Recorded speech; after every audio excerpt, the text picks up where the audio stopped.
নমস্কার বন্ধুরা, welcome to the reality. ভাবুন তো একবার, যে দেশটাকে এতদিন আমরা কৌশলগতভাবে খুব হিসেবি আর ঠান্ডা মাথার খেলোয়াড় হিসেবে দেখেছি, সেই ইরান হয়তো কল্পনাও করেনি যে ভারত একেবারে অন্য স্টাইলে এক দ্রুত আর এত নিঃশব্দে এমন একটা পাল্টা বার্তা দেবে। এই পুরো ঘটনাটা শুরু একটি জাহাজকে ঘিরে।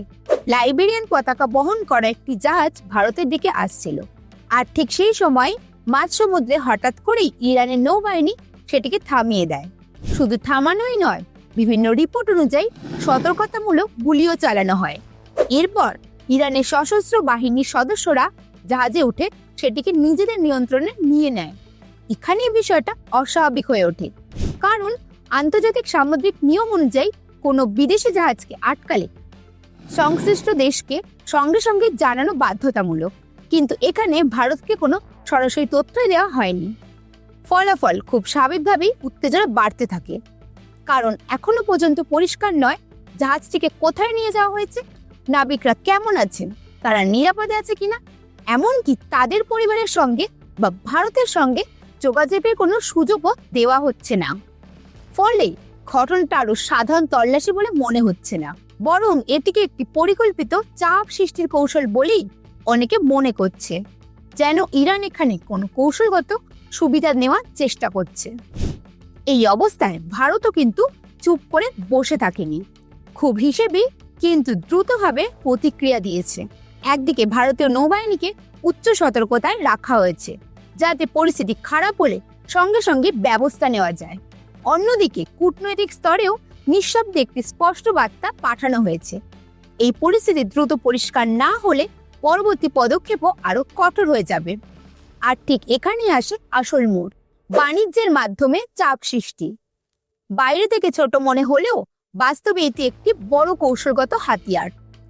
ভারত হঠাৎ করে ইরানে পাঠানো চালের একটি বড় চালান আটকে দেয়, আর এই একটি মাত্র সিদ্ধান্তেই পুরো পরিস্থিতির গুরুত্ব অনেকটাই বেড়ে যায়।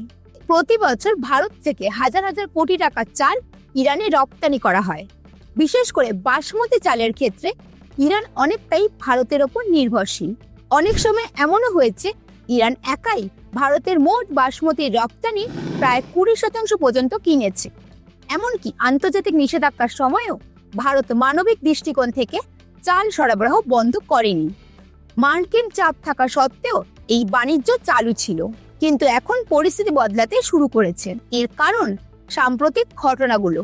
শুধু একবার নয়, দুবার ভারতীয় জাহাজকে লক্ষ্য করা হয়েছে। আর মাঝ সমুদ্রে ছোট নৌকা নিয়ে যেভাবে সশস্ত্র বাহিনী উঠে জাহাজকে নিয়ন্ত্রণে নিচ্ছে, সেটাকে অনেকেই নিয়ম মাফিক তল্লাশির চেয়ে জলদস্যুতার মতো বলেই মনে করছেন।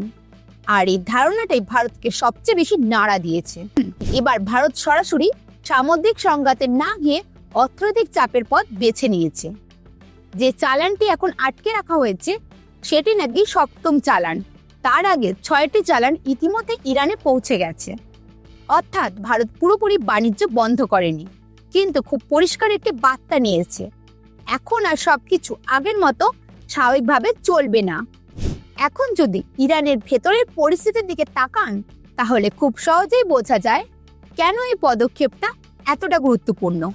গত কিছু সময় ধরে বিভিন্ন সংঘর্ষ এবং অভ্যন্তরীণ চাপের কারণে তাদের অবকাঠামো, কৃষি ব্যবস্থা এবং স্থানীয় বাজার সবকিছুর ওপরই বড়সড় চাপ পড়েছে। সরবরাহ ব্যবস্থাও বারবার ভেঙে পড়ছে, ফলে সাধারণ মানুষের কাছে নিত্য প্রয়োজনীয় খাদ্য পৌঁছে দেওয়াই কঠিন হয়ে পড়েছে। এই পরিস্থিতিতে ইরান অনেকটাই তাদের আমদানির ওপর নির্ভর করছে, আর সেই আমদানিরই একটা বড় অংশ আসে ভারত থেকে, বিশেষ করে চালের মতো প্রতিদিনের প্রয়োজনীয় খাদ্য। প্রতিটি চালানে হাজার হাজার টন চাল যায়, যা সরাসরি সাধারণ মানুষের খাবারের সঙ্গে যুক্ত।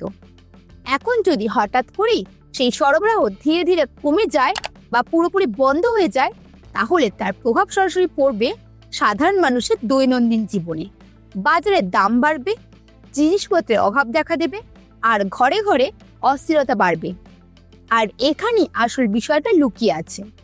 যখন সাধারণ মানুষের দৈনন্দিন জীবনে চাপ বাড়তে শুরু করে, সেটা ধীরে ধীরে অসন্তোষে পরিণত হয়। আর একটি দেশের জন্য ভেতরেরই অসন্তোষ অনেক সময় বাইরের চাপের থেকেও বেশি বিপজ্জনক হয়ে দাঁড়ায়। বিশেষজ্ঞরা বলছেন, যদি এই চালান দীর্ঘদিন ধরে আটকে থাকে তাহলে ইরানের ভেতরে মূল্যবৃদ্ধি ও খাদ্য সংকট এই দুটোই আরো তীব্র হয়ে উঠবে। আর যখন মানুষ নিত্য প্রয়োজনীয় জিনিসটাই ঠিকমতো পাবে না, তখন সেই রাগ আর হতাশা অনেক সময় প্রতিবাদের রূপ নেবে। তাই এই পদক্ষেপটা শুধুমাত্র একটি বাণিজ্যিক সিদ্ধান্ত নয়, এটি একটি স্পষ্ট কৌশলগত পদক্ষেপ। কোনো রকম সামরিক পদক্ষেপ ছাড়াই কিভাবে চাপ সৃষ্টি করা যায় তার একটি বাস্তব উদাহরণ হলো এটি। ভারত এখানে দেখাতে চেয়েছে প্রয়োজন হলে অর্থনৈতিক সম্পদও একটি শক্তিশালী অস্ত্র হিসাবে উঠতে পারে।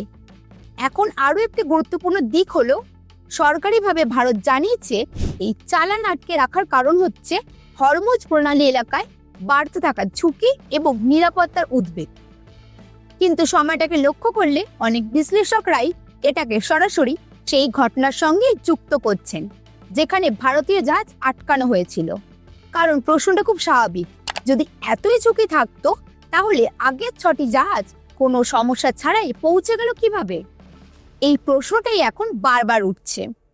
এই পুরো ঘটনাটাকে যদি একটু বড় পরিসরে দেখা যায় তাহলে বোঝা যাবে এটা শুধু একটি জাহাজ বা একটি চালানের বিষয় নয়, এটি ধীরে ধীরে দুই দেশের সম্পর্কের একটি গুরুত্বপূর্ণ মোড় হয়ে উঠেছে। কারণ এখানে মূল বিষয় হলো বিশ্বাস, আর একবার বিশ্বাস ভেঙে গেলে তার প্রভাব অনেক দূর পর্যন্ত ছড়িয়ে পড়ে। ভারত ও ইরান এই দুই দেশের মধ্যেই বহু বছর ধরে শক্তিশালী বাণিজ্যিক ও কৌশলগত সম্পর্ক রয়েছে। বিশেষ করে আমদানি এবং খাদ্য নিরাপত্তার ক্ষেত্রে দুই দেশই একে অপরের জন্য অত্যন্ত গুরুত্বপূর্ণ।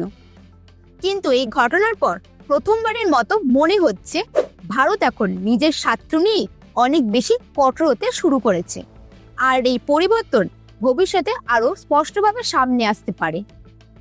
ভারত চাইলে শুধু চাল নয়, আরো অনেক গুরুত্বপূর্ণ ক্ষেত্রেও নিজের প্রভাব ফেলতে পারে। যেমন ওষুধ। বহু বছর ধরেই ভারত ইরানের জীবনদায়ী ওষুধ এবং চিকিৎসা সামগ্রী পাঠিয়ে আসছে। অনেক রিপোর্টে বলা হয় ইরানের মোট চিকিৎসা চাহিদার প্রায় 40% পর্যন্ত ভারত থেকে পূরণ হয়। এমনকি 2026 সালের শুরুতেও ভারত মানবিক সহায়তা হিসাবে বড় পরিমাণে চিকিৎসা সামগ্রী ইরানে পাঠিয়েছিল। অর্থাৎ কঠিন সময় ভারতই ছিল তাদের অন্যতম নির্ভরযোগ্য অংশীদার। এখন পরিস্থিতি বদলাতে শুরু করেছে, কারণ এত সাহায্যের পরেও যদি এমন ঘটনা ঘটে তাহলে স্বাভাবিকভাবেই একটা প্রশ্ন আসে, এই সহায়তা কি আগের মতোই চলবে, নাকি ওষুধ সরবরাহেও কোনো বিধিনিষেধ আসবে? তাহলে তার প্রভাব আরো গভীর হয়ে ওঠে, কারণ সেটি সরাসরি স্বাস্থ্য ব্যবস্থার ওপর আঘাত হানবে। অন্যদিকে এটাও ঠিক যে ভারত এখনো পর্যন্ত খুব ভারসাম্যপূর্ণ নীতি অনুসরণ করছে। সরাসরি সংঘাতে না গিয়ে কূটনৈতিক এবং অর্থনৈতিক চাপের মাধ্যমে বার্তা দেওয়ার চেষ্টা চলছে, যাতে পরিস্থিতি পুরোপুরি নিয়ন্ত্রণের বাইরে না চলে যায় এবং আলোচনার পথ খোলা থাকে। কারণ বড় কোনো সংঘাত শুরু হলে তার প্রভাব শুধু দুই দেশের মধ্যেই সীমাবদ্ধ থাকবে না। তবে ইরান যদি দ্রুত পরিস্থিতি পরিষ্কার না করে এবং জাহাজ ও নাবিকদের নিরাপদে মুক্তি না দেয়, তাহলে ভারত সামনে আরো কঠোর পদক্ষেপ নিতে পারে।